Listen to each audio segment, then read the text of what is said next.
It started with a vest, not a badge, not a cruiser, not even a radio, just a vest. A high-visibility neon yellow vest with bold black letters across the back. HOA Compliance Enforcement.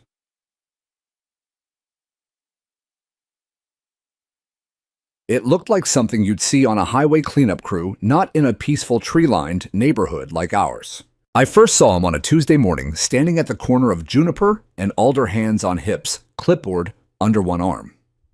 He wasn't a city worker. That much was clear. No insignia, no ID, no vehicle marked with anything official. Just a middle-aged man with a bad comb-over and mirrored sunglasses, acting like he was directing traffic during a presidential motorcade. I thought he was lost. I walked my dog past him and gave a polite nod. He didn't return it. He just glared at my retriever like even she might be out of compliance. That was the beginning. At first, it was harmless. He knocked on my neighbor's door one afternoon to tell them their recycling bin was improperly sorted. Another time, he was seen measuring the grass in front of a home with a yardstick. Some people thought he was just overly enthusiastic. Others, like me, got suspicious. You see, I've lived in West Ridge Pines for 8 years. It's a quiet, well-maintained neighborhood with a moderately annoying but mostly hands-off HOA. They handled landscaping, mailed out monthly newsletters, and occasionally reminded us to trim trees or repaint faded fences. Nothing draconian, no compliance officers, no need. Until he showed up. He introduced himself at a neighborhood meeting as Rick Donner, HOA Compliance Liaison. I checked the board roster afterward. There was no such title. No Rick listed. But there he was, week after week, strutting around the cul-de-sac like a mall cop with something to prove. At first, the board didn't do anything. Rick's just helping out, they said. He's passionate about property standards.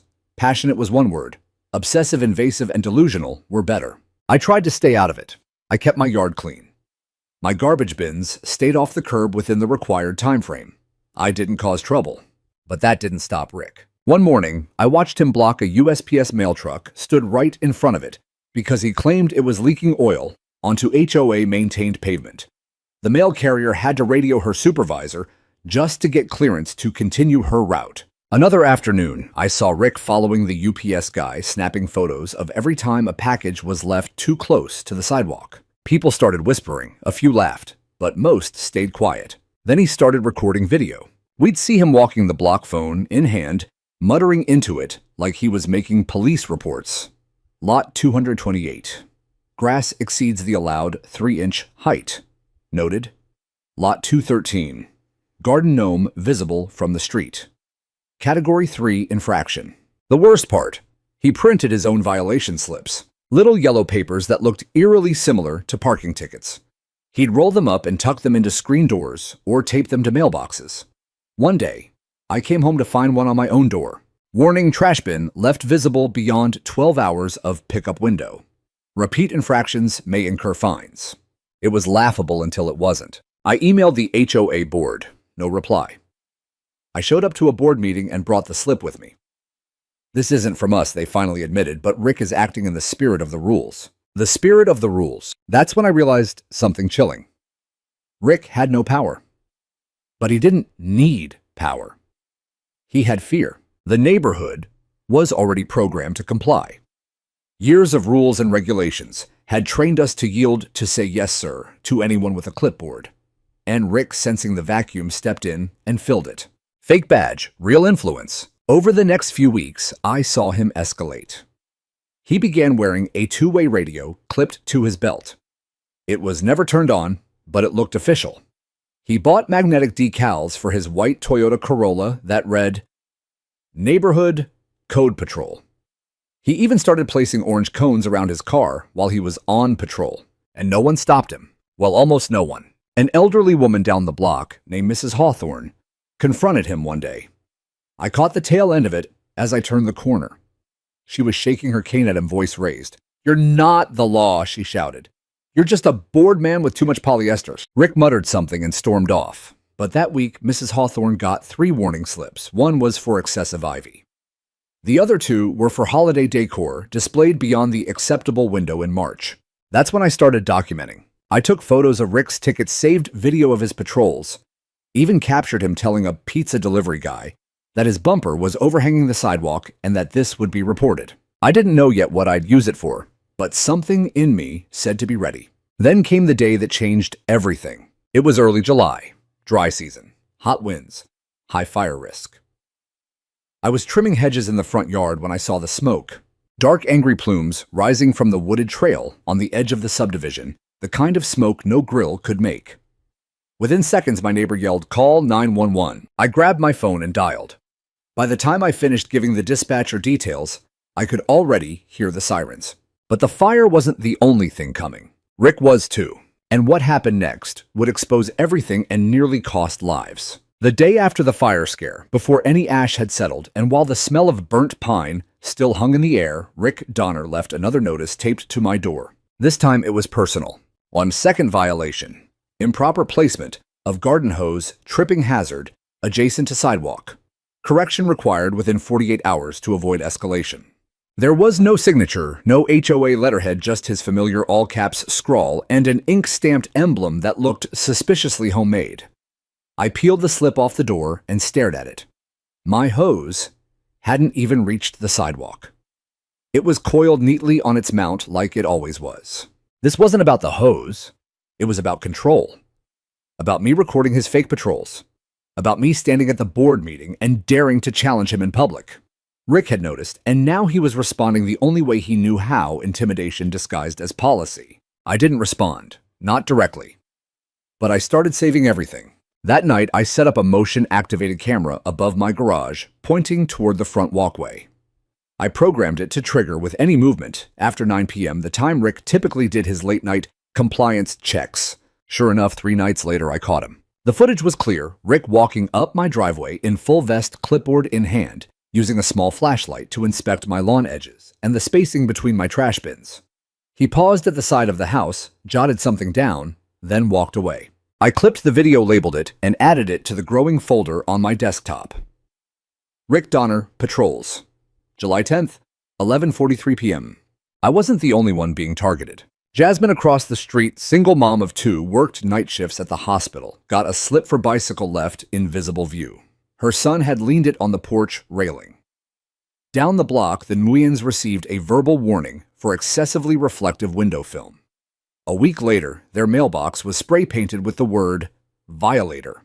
Of course, no one could prove Rick had done that. But everyone suspected.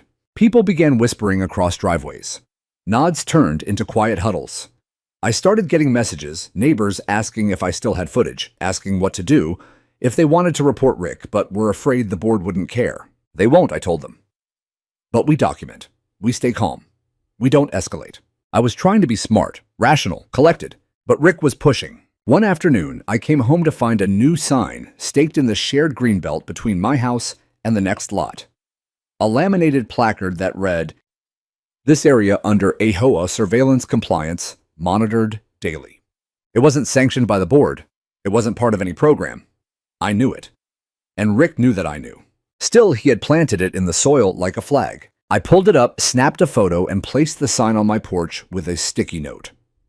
Return to sender. Property not under HOA jurisdiction. The following day, a new violation slip.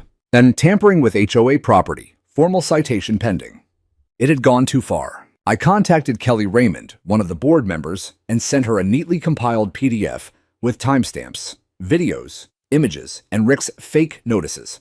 I expected at least an acknowledgement, maybe a "we'll look into it." Instead, she replied, "Thanks, John." But Rick's actions, while unconventional, do reflect the intent of our compliance standards. The board supports consistent enforcement. Consistent enforcement. He wasn't enforcing anything real. He was weaponizing the bylaws like a hammer, and the board, blinded by his overzealousness, let him. That weekend, I caught him again. It was Saturday morning. I was trimming the rosebush's earbuds in when I felt someone's presence. I turned.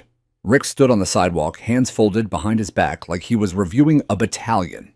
"You've got dead clippings crossing the sidewalk line," he said, without looking me in the eye. "Technically, that's debris under Section 4.3. I removed one earbud. "Rick, you're not HOA enforcement. You're not city code. You're not even elected." He blinked, feigning surprise. "I was appointed as compliance liaison." "By who?" I asked. "The spirit of the community," he said, dead serious. I stared at him. You're blocking mail carriers, harassing neighbors, pretending to be law enforcement. You've crossed a line. His tone turned icy.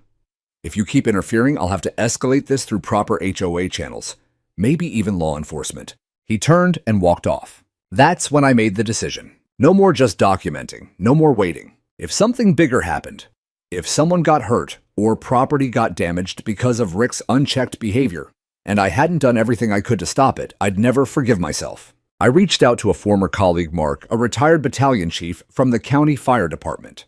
I told him about Rick, about the vest, the cones, the fake title, the control tactics. Mark didn't laugh. He frowned.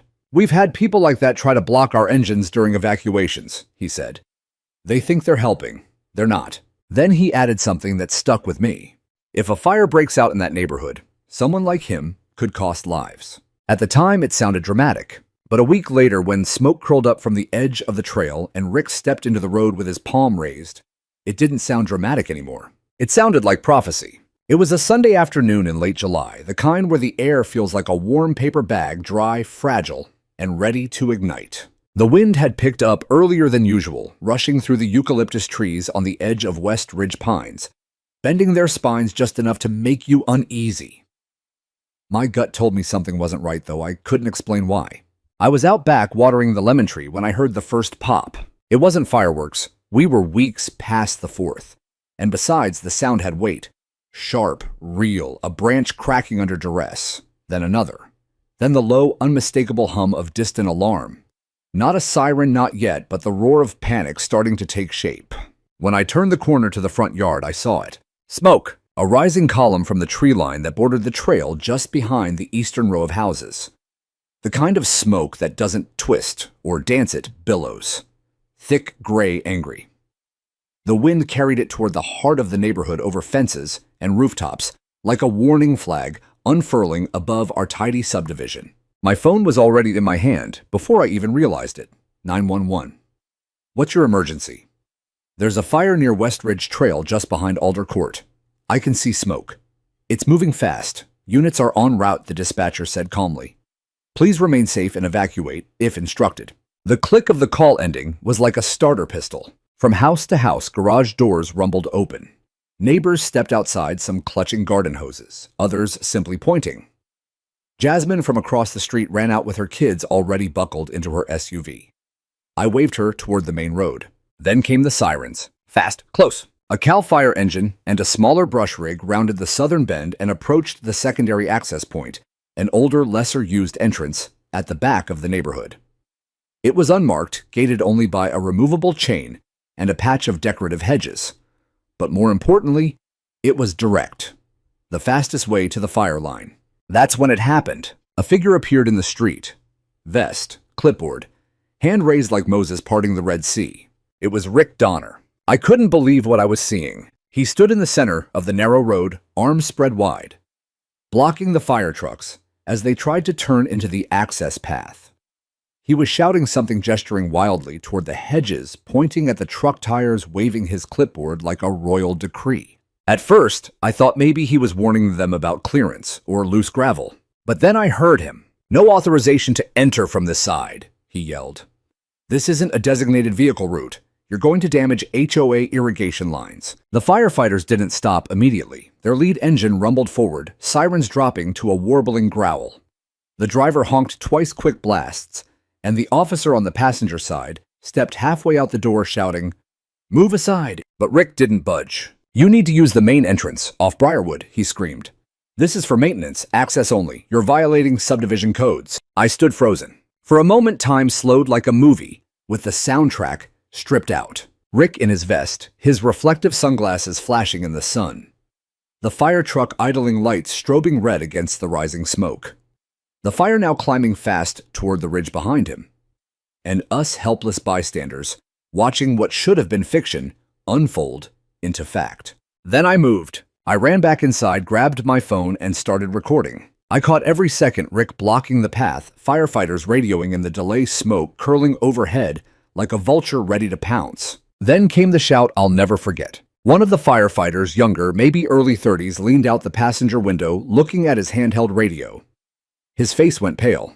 Chief, the house at 244 Juniper is now fully involved. Repeat, fully involved. I blinked. 244 Juniper. That was Rick's address. Suddenly, the radio chatter exploded.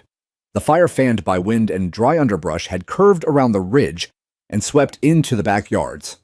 What started as a brush fire was now a structure fire, and the man blocking the path was blocking firefighters from saving his own home. The irony was so sharp it hurt. "Move," the captain finally barked. Rick turned just in time to see the black plume climbing from behind his roofline. His face went white. The clipboard slipped from his hand. He stepped back. The truck surged forward, swinging wide and clipping the decorative hedges as it turned hard into the access lane. The second rig followed close behind, tires carving tracks into HOA-approved sod. I kept recording. Rick didn't try to follow. He just stood there swaying slightly as the sirens blared past and neighbors stared in stunned silence.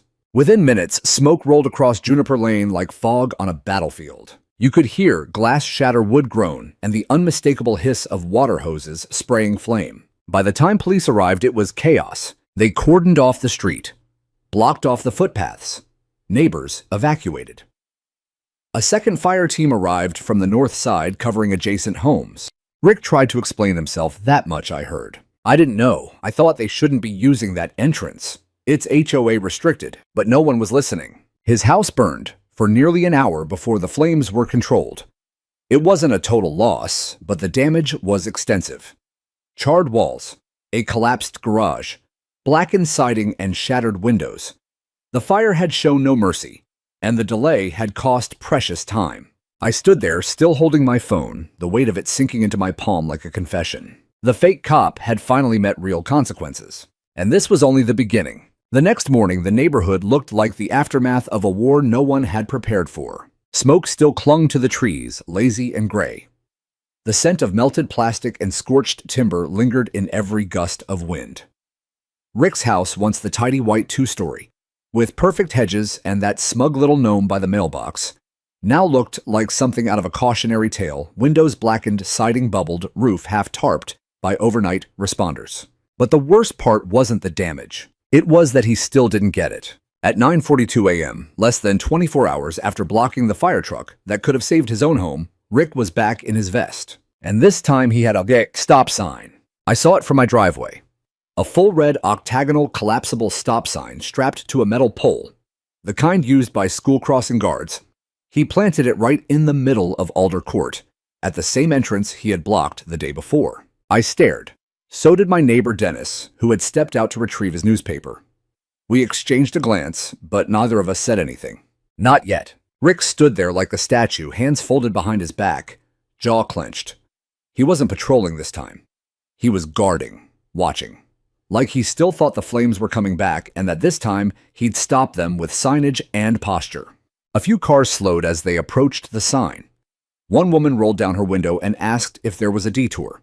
Rick waved her through, stone-faced. Not 5 minutes later, I watched him bend down and adjust the angle of the sign as if it hadn't made his point clearly enough. I should have been furious, but instead I felt something else. Pity. The man had lost a chunk of his home.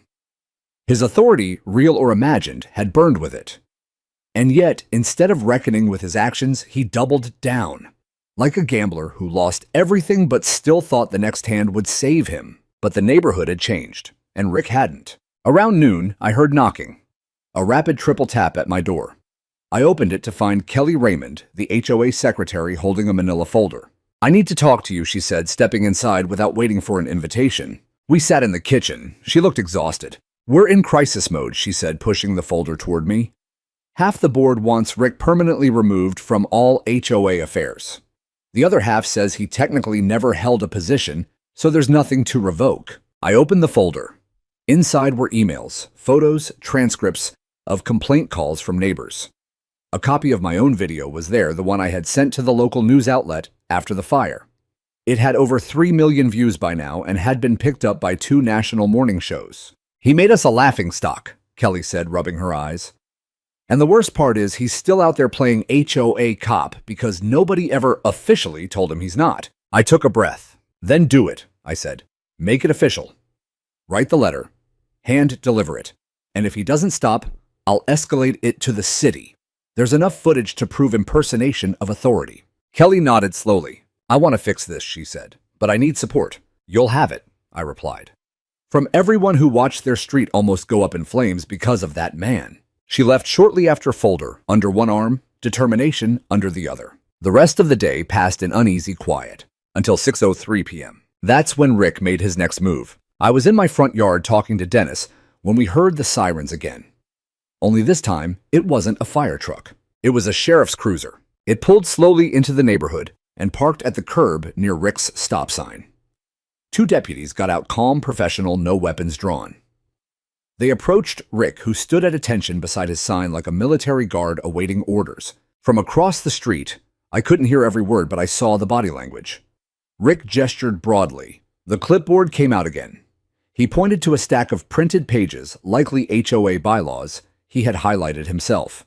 The officers didn't flinch.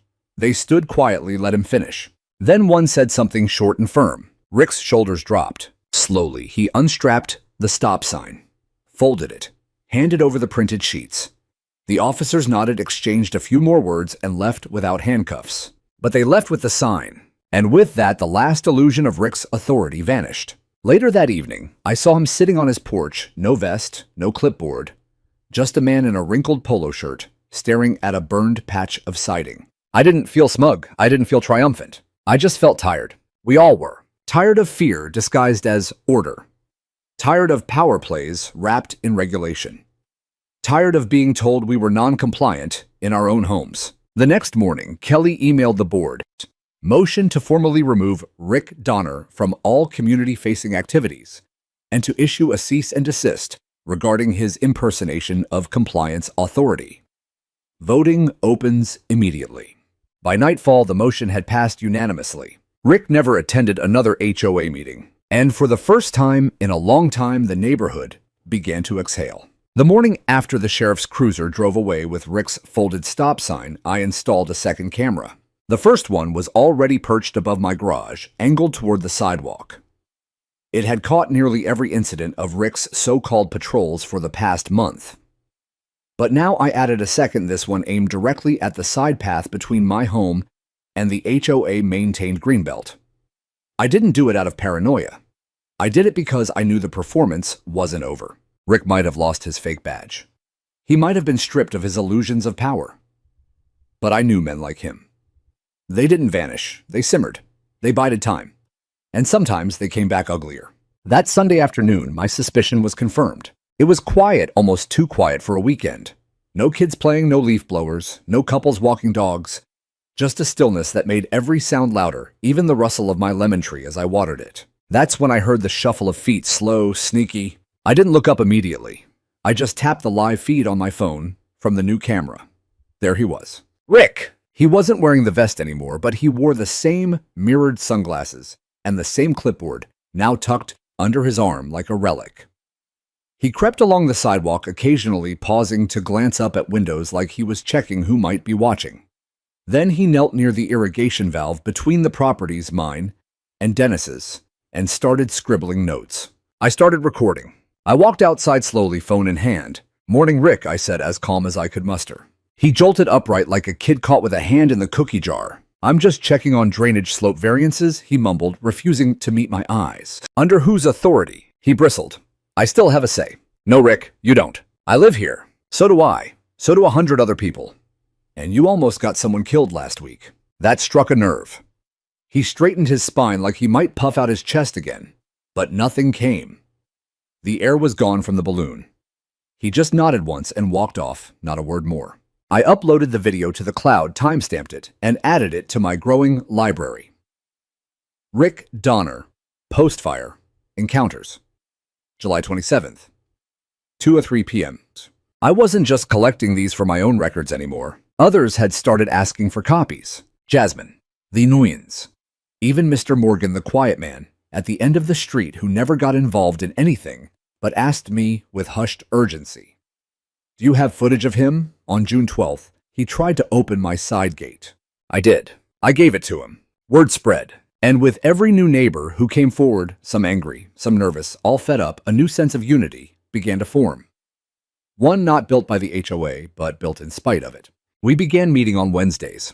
At first in my backyard, then under the old oak tree, at the edge of Weller Creek, the park I'd once fought so hard to protect in a different battle. People brought lawn chairs and iced tea. Kids ran between our legs while we passed around printouts and watched screen recordings on a portable projector. We weren't planning a coup. We were planning accountability. Kelly Raymond showed up to the second meeting. She didn't wear a badge, didn't bring a clipboard, just a notebook and a foldable chair. She listened. She took notes. When someone asked if the HOA could ban Rick from approaching homes entirely, she didn't dismiss it. She said, "Let me research the process." For the first time, she felt like a real representative. That same week, I got a call from Lisa, the local reporter who had covered the original story. "We're doing a follow-up," she said. "The station wants to revisit it. You good to talk?" I hesitated. I didn't want to be the face of a fight forever. But I also knew the story wasn't over. Not if Rick was still prowling sidewalks with a clipboard, and not if other HOAs across the county were letting people like him run unchecked. I agreed. Lisa and her cameraman showed up the next day. They filmed at my kitchen table, then followed me as I walked the trail near the creek, pointing out the rebuilt benches, the new safety signs, the patches of scorched earth where the fire had kissed but not swallowed. Then I showed her the footage, all of it. Her cameraman nodded slowly. This guy's a lawsuit waiting to happen. That night, the segment aired on the 6 o'clock news. From authority to real damage, one man's obsession with HOA power. The footage rolled Rick blocking fire trucks, Rick harassing neighbors, Rick writing fake citations in the middle of the night, and finally Rick standing stunned motionless as his own house burned behind him. The footage spoke louder than I ever could. Within 48 hours, I received a letter from a local law firm. It wasn't addressed to me, it was carbon copied. It was a cease and desist issued to Rick Donner on behalf of 5 separate homeowners, citing harassment, trespassing, and emotional distress. I scanned it and added it to the folder, and still I kept filming, because Rick hadn't stopped. Not entirely. The day after the news piece aired, he walked by my house again. No clipboard, no vest, just Rick holding a plastic grocery bag trying to look like a man who belonged in the neighborhood again. But something was different. He didn't look up. He didn't say a word. He walked with his shoulders hunched, his face slack, his eyes fixed on the ground. He passed the burned shell of his garage and stepped into his house like a man walking into a tomb. And for the first time, I didn't feel angry. I felt sorry, but only for a second, because the damage he caused wasn't theoretical. It was smoke in children's lungs, fear in mothers' voices, a burned wall in Dennis's living room from flying embers that arrived minutes before the fire crews could. Minutes Rick had stolen. So I kept the cameras, not out of spite, out of duty, because now our neighborhood was no longer just trying to look safe. We were learning how to be safe from fires, from fraud, and from the quiet dangers of letting power go unchecked. There are moments in life when irony stops being funny. When the weight of consequences comes crashing down so hard, even poetic justice sounds too soft. That moment came on a Friday at 3:12 p.m. It had been 4 days since the follow-up news story aired.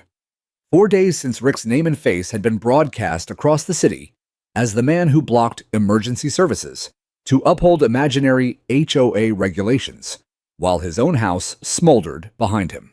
You'd think he'd have disappeared. He didn't. Rick had gone quiet, yes. No more vests, no more stop signs.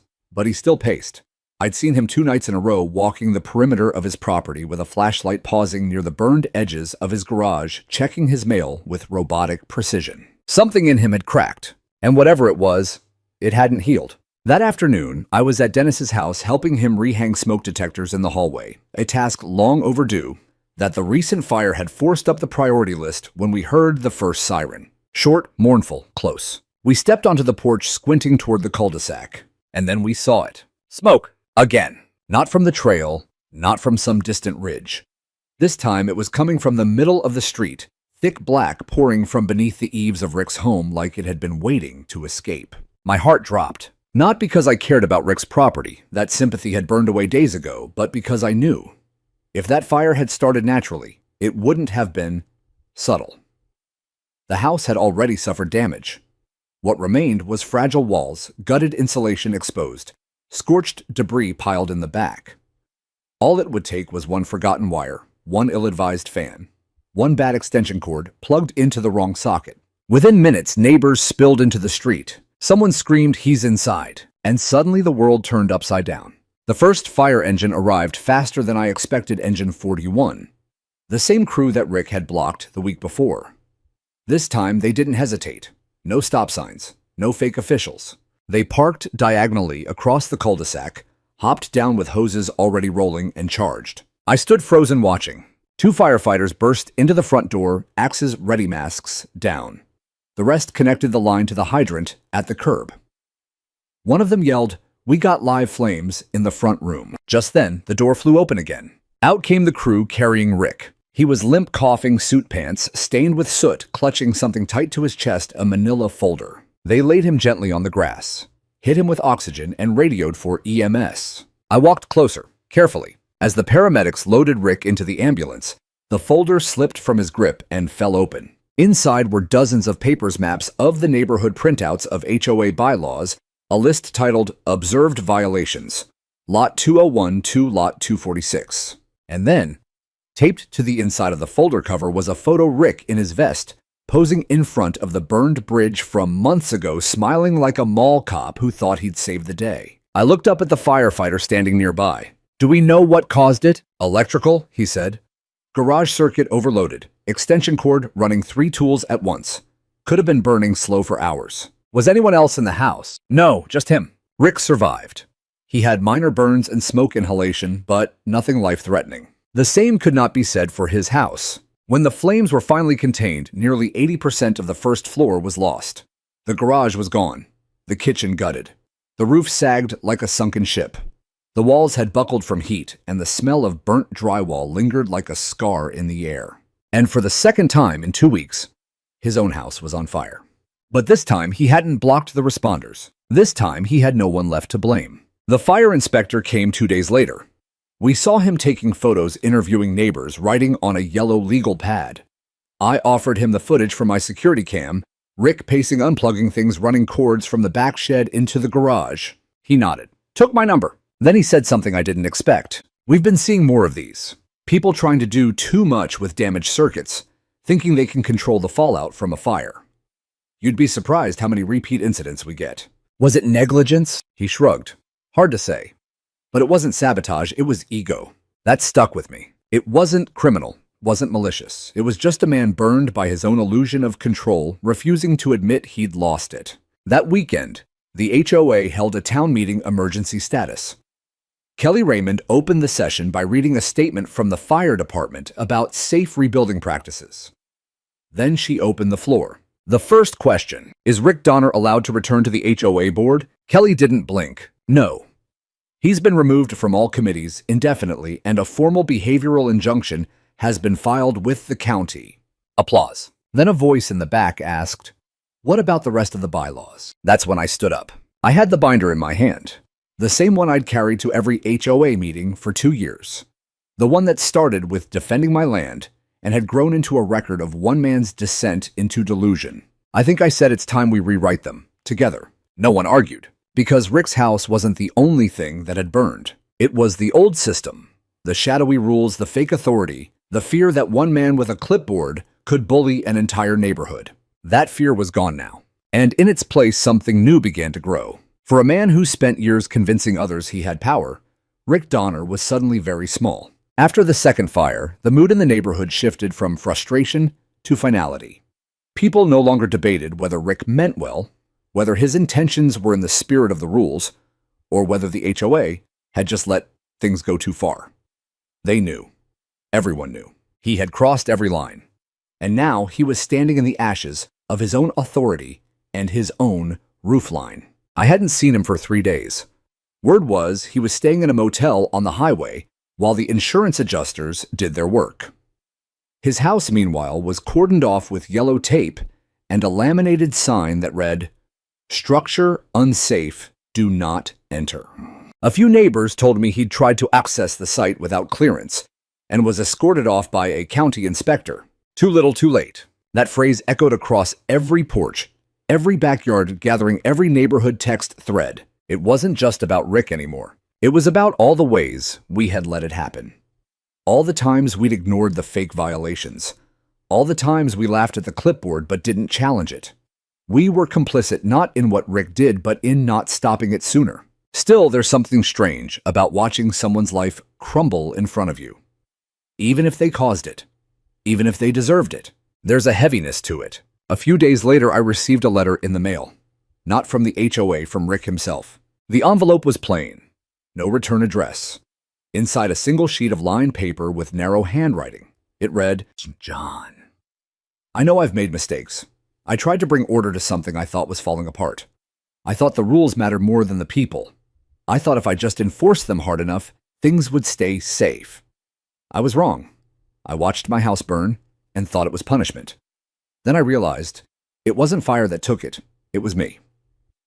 I don't expect forgiveness. I just didn't want to leave without saying I'm sorry. Rick, I sat at the kitchen table for a long time, the letter trembling slightly in my hand. I didn't know what to do with it. So I folded it, slid it into a folder marked Archive, and tucked it into the drawer next to the rest of the Rick saga. That night I took a walk. The air was cooler now. Late summer fading into the kind of evenings that carry the first scent of fall. I passed the old park bench by the creek, the one the HOA once tried to claim as common property. Now it sat beneath a sign that read, Community space maintained by volunteers. All welcome. Dennis was there sipping from a thermos. Heard from him, he asked, without looking up. I nodded. Letter. Dennis exhaled. Still can't believe he did all that. Over grass height, over garbage cans. It was never about the rules, I said. It was about control. Dennis nodded. Well, control's gone now. And he was right. Rick's second fire had ended more than just his ability to walk around with a clipboard. It had ended the HOA's blind reliance on enforcement over empathy. Over the next few weeks, residents submitted proposals to amend the bylaws, limit the board's disciplinary powers, require full documentation of any citations, eliminate anonymous complaints. And most importantly, a new clause was added. No member of the HOA shall present themselves as law enforcement compliance officer or governing authority unless officially designated by a vote of the board and certified by the city. Violators are subject to legal action. It passed unanimously. The HOA newsletter changed its tone too. It shifted from reprimands to reminders. The lead article that month was titled, Lessons from the Fire, How We Heal and Move Forward. I was quoted briefly. Kelly, now acting president of the HOA, spoke at length about accountability and transparency. She called for unity, but not the kind built on forced conformity, one built on mutual respect. She'd become a different person since Rick's departure. So had we all. 2 weeks later, Rick's house was officially condemned. He didn't return. The insurance claim was closed. The deed went into probate. Rumor had it he moved in with a sister out of state. Some people said good riddance. Some said he got what he deserved. But I couldn't say either. All I knew was that one man's delusion nearly cost lives, and yet somehow it gave birth to a better neighborhood. And as I stood by the creek that night, watching the porch lights flicker on across the hill, I realized that tragedy didn't always tear things apart. Sometimes it peeled things back, revealed what needed fixing, and showed us who we really were. The video wasn't meant to go viral. I uploaded it to my private YouTube account just to have it backed up. No description, no hashtags, just the raw footage of Rick standing in the middle of the street, arms outstretched, blocking a fire truck while smoke billowed over the treetops behind him. It was titled simply, Fake HOA Cop Blocks Firefighters. Then this happens. At first, only a few neighbors watched it. Then Kelly asked if she could share it with a friend at the city council.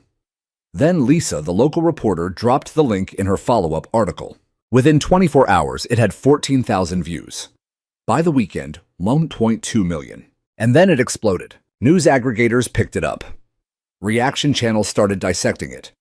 Tickers stitched it with dramatic sound effects and sarcastic commentary. Someone dubbed Rick's voiceover with Darth Vader's. Another edited in flames creeping up behind him in real time, with a caption that read, When the HOA president forgets he's not the fire marshal. The internet did what it does best, turned outrage into theater. But the core of it was serious. People in the comments didn't just laugh, they shared. Stories of their own HOA nightmares poured in like a flood. My HOA fined me $500 for planting sunflowers in my front yard. Ours threatened to sue a disabled vet for installing a ramp. We had a guy just like Rick, only he was on the board. The comment section became a confession booth, a support group, a revolution. And somewhere in all that, it hit me Rick wasn't an isolated problem. He was a symptom of what happens when power is handed to the least qualified and most insecure people in a system built on silence and appearance. I started getting emails, dozens a day, then hundreds. Homeowners from Nevada, Arizona, Texas, even Florida, all asking if I had advice on how to confront their own Ricks. Some asked if they could use my footage for training presentations. A lawyer from Denver wanted to feature the video in a seminar on HOA abuse. And then came the media. A local ABC affiliate requested an interview. Then a national morning show. I turned most of them down. I wasn't trying to become the poster child for homeowner defiance. But I did agree to one podcast, The Suburban Reckoning, a show that focused on small-town power struggles and community dynamics. The host, Mara Lynn, had a calm, deliberate voice and asked smart questions. What do you think it is about HOAs that draws people like Rick? Is this a systemic problem or a cultural one? Did you ever think about just moving? That last one hit me hardest. Yeah, I told her. I thought about it. A lot. But I stayed. Because the only thing worse than being pushed out of your home is watching it become a place you don't recognize and doing nothing. That quote got clipped, shared, memed. Someone even printed it on a t-shirt. Back home, things kept moving. At the next HOA meeting, attendance tripled. We held it outdoors again under the oaks by the creek. People brought lawn chairs, not grievances. The tone had changed, less suspicion, more conversation. Kelly stood at the folding table with a laptop reading through the new policy drafts. We're proposing an open access clause, she said. All citations must be logged and publicly visible within 72 hours of issuance. And we're exploring the idea of term limits for board members. Applause. Real applause, not polite, relieved. I presented an idea to a community conflict resolution team, made up of volunteers rotating homeowners trained in mediation who could address concerns before they became formal complaints. The board agreed to pilot it for 3 months. We were rebuilding not just the bylaws, but the culture. But the internet didn't forget Rick. People kept tagging him on Twitter. He never replied. A Reddit thread dedicated to petty tyrants in power pinned his video at the top. Even late-night comedians made veiled jokes about self-appointed HOA enforcers who think they can stop actual firefighters with their intense eye contact. Still, I couldn't bring myself to delete the video. Because it wasn't just about shame. It was evidence of what had been, of what would no longer be tolerated, of the line between inconvenience and danger and what happens when people like Rick cross it with impunity. One night, weeks later, I got an email. No subject line, just a single sentence in the body. I've seen it, I deserve it. No name, no signature. But I knew. I didn't reply. What was there to say? The world had already answered. Rick Donner, once the loudest man on the street, had become a cautionary tale told through pixels and public record. His legacy wasn't policy. It wasn't order. It was a burned-out house and a silent admission. And oddly, through all the viral chaos, something good had emerged. We were more connected. We checked on each other more. The woman on Cedar Lane who used to yell at kids for stepping on her grass now handed out lemonade on weekends. Dennis started a neighborhood newsletter jokingly called The Civil Sidewalk. And I kept the cameras, not because I feared another Rick, but because I'd learned that watching matters. That light, even in the form of a blinking red LED, can keep people honest. The creek still ran quiet.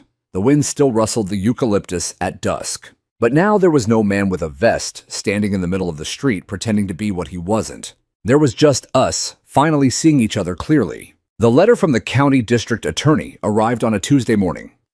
It was addressed to the HOA board of West Ridge Pines, but a copy landed in my mailbox, too likely thanks to Kelly, who had become both neighbor and quiet ally through the storm. The subject line read, Inquiry into unauthorized interference with emergency services. Case No. 92471B. It was official. Rick's actions weren't just a neighborhood embarrassment anymore.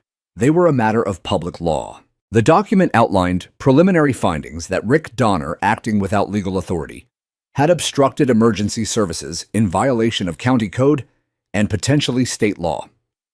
The report referenced my video witness testimonies from the fire crew and a formal complaint filed by Battalion Chief Ramirez, who personally had been on that truck.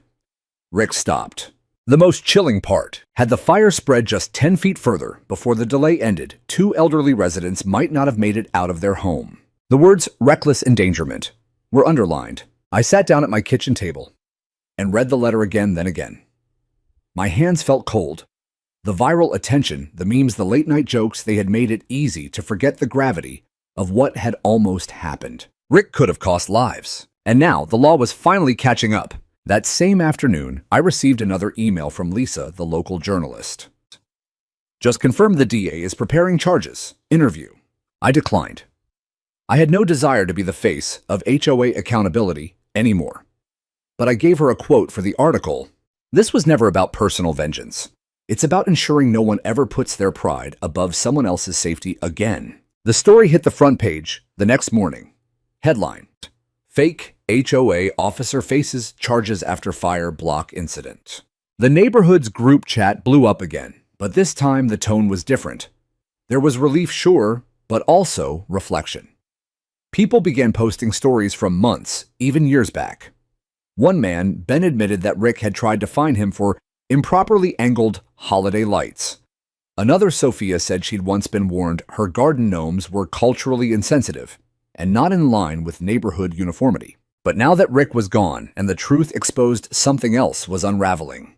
Liability.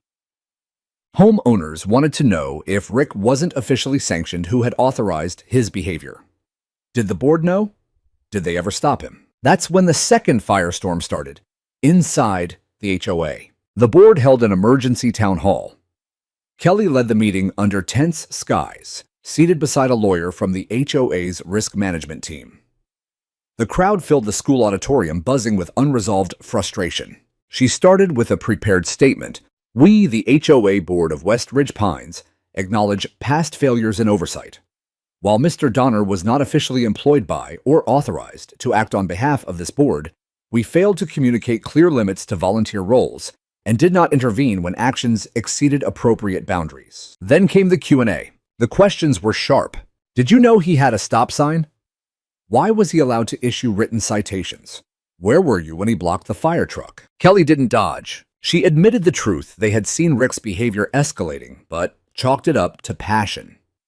He'd once volunteered on a landscaping subcommittee and slowly assumed more power by making suggestions sound like policy. His clipboard became a symbol of enforcement only because no one ever challenged it. We were complicit, she said, by our silence. And so the consequences came swift. 2 board members resigned within a week. A third was voted out in a recall that passed by a landslide. New elections were announced, and more changes followed. The HOA's insurance provider raised rates, citing legal exposure. Residents pushed back, filing a class action demand for restitution from Rick's former role and the board's inaction. The HOA lawyer began negotiating settlements, quietly hoping to avoid a public trial. Meanwhile, Rick had vanished from the public eye. Rumors swirled that he'd moved in with relatives in Idaho. Someone said he was living in a trailer park under a different name. Others claimed he'd lawyered up and was planning to sue the HOA for emotional distress over the video's virality. That last rumor never materialized. What did come next was poetic. The city council introduced a new ordinance nicknamed the Donner Clause, making it illegal for any non-official individual to impersonate an enforcement agent, wear paraphernalia bearing enforcement language, or impede public service vehicles under the guise of HOA authority. It passed unanimously. The community had spoken, and the system had listened. But for all the legal reformation and policy cleanup, the deeper change was cultural. You could feel it on the streets. Neighbors smiled longer now. They waved even if they didn't know your name. HOA meetings became less like courtrooms and more like community dinners. We started having monthly Porch Fridays, open gatherings on rotating driveways where people brought folding chairs, lemonade, and stories. One Friday, a woman named Ruth brought her teenage son to speak about his Eagle Scout project building benches along the walking trail. He smiled nervously and said, "I just want this to be a place where everyone feels safe again." He got a standing ovation. It was healing, one moment at a time. And yet there were scars. Rick's house, what was left of it, remained a blackened frame on a street corner. Some people wanted to tear it down. Others wanted it preserved as a reminder. Eventually, it was decided by vote, the lot would be cleared and a small garden with a bench and plaque would take its place. The inscription: "Here stood a home lost to fire. May we never forget the price of unchecked power and the courage it takes to rebuild." I visited it once alone under a gray sky. I sat on that bench, read the words, and let them settle in my chest like cooled ash.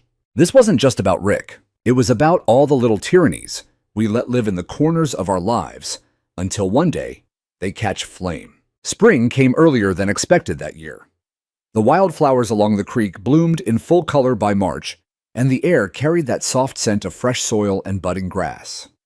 After the fire, after the viral storm, after the town hall meetings and the resignations West Ridge Pines felt, quiet. But not the kind of silence Rick had once ruled over. It was the kind of silence that grows between people who've survived something together, not just a fire, but a reckoning. The garden where Rick's house once stood had become more than a memorial. It was now a place of reflection. Someone had added wind chimes to the tree above the bench, and every afternoon they sang gently in the breeze. Children rode their bikes around it, parents strolled by with coffee, and the elderly couple from Redwood Lane brought birdseed to scatter along the edge. We were no longer walking on eggshells. We were rebuilding. The HOA, now under new leadership, held its first restructured board meeting under the newly adopted bylaws. I sat near the front, not because I wanted power or position, but because I wanted to witness. That had become the lesson I carried: most silence is permission, and I would not be silent again.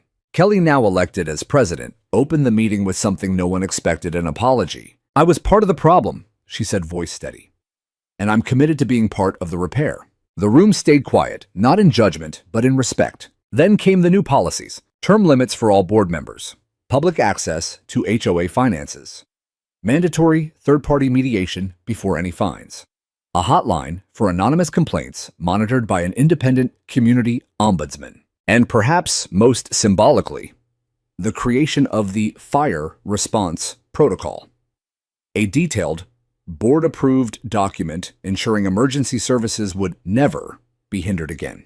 It wasn't just policy. It was accountability. The first big test came 2 weeks later when a massive storm swept through the county. Lightning struck a transformer, killing power in half the neighborhood. Fallen limbs blocked 2 streets. Within minutes, texts flew back and forth, flashlights flickered on, and neighbors were checking in on each other without waiting for a board announcement.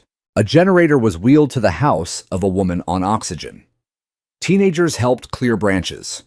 And when the fire department showed up to cut through a fallen pine, no one blocked the road. Instead, we brought them coffee. Something had shifted. Something had to. I started walking the trails again, this time with my dog and a notebook. Not because I had anything to report, but because it reminded me of who I was before all this.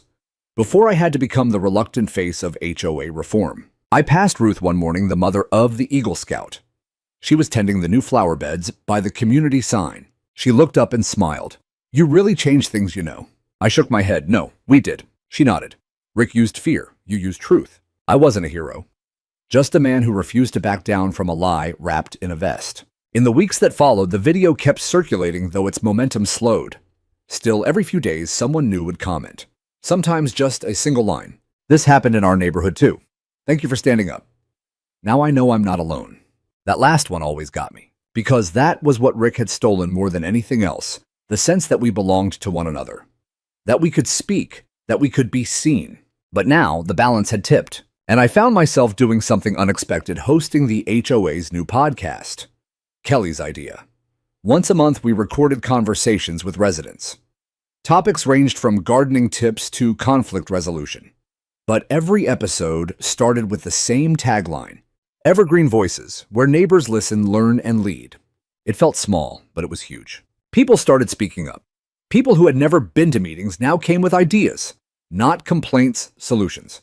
A community compost bin, shared tool shed, a little free library by the dog park, and even a Sunday walking group led by Dennis, yes, that Dennis, the newsletter guy. Somewhere along the way, the HOA became what it was supposed to be: not a weapon, not a shield, just a shared agreement that we would protect each other's peace, not patrol it. One evening, almost a year to the day after the fire, I stood by the creek, watching the last of the sunlight stretch across the water. I looked down at the path where Rick once stood, arms outstretched, believing himself to be something more than he was. But that moment was gone. And in its place, wind chimes, laughter from porches, the low bark of a neighbor's dog chasing dusk. Justice doesn't always look like a courtroom or a jail cell. Sometimes it looks like people turning up, speaking up, standing up together. And when I finally walked back toward home, I didn't look over my shoulder. Because for the first time in a long time, I wasn't afraid of what might follow me down the street. I was walking in a neighborhood that listened, that learned, that remembered, and above all, one that had finally, after all the smoke and silence, found its voice again.